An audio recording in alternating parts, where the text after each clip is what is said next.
what is important is to recognize the amount also of emotional labor that narrative work takes up, and also thinking about narrative strategies. And so the research is inviting us to make space for the other, if that was what the research is asking us to do.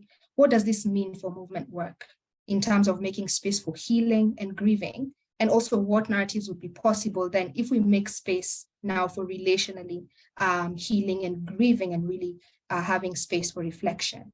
So the narrative practice of complexity for me now makes connection to the narrative practice of legitimacy.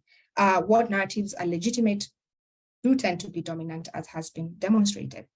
A reflection of this practice was thinking about how a response to Black Lives Matter was All Lives Matter again. That really brought back the landing on the complexity of making space to understand this fear, because it is this fear, but also thinking about this fear as legitimate. And so how can this inform our relational and communication strategies towards building power together?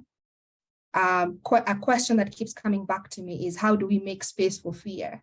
Can our tensions and differences be generative or generative even? And how do we make that possible?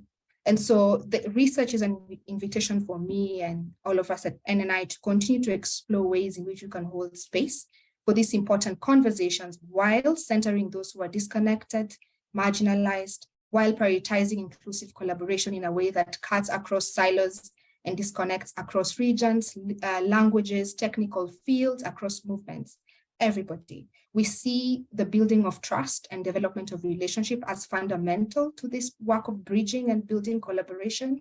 And in the words of Adrienne Marie Brown, moving at the speed of trust. We're also thinking about how we can explore this in ways that are future focused, because long-term change cannot happen overnight. Pinging into power dynamics and awareness of it and challenging it, and also prioritizing well-being and care and safety, because if we're working with people who are the margins, that we do know that these issues can be life-threatening for other people. And so how do we work with allies, and how do we all work together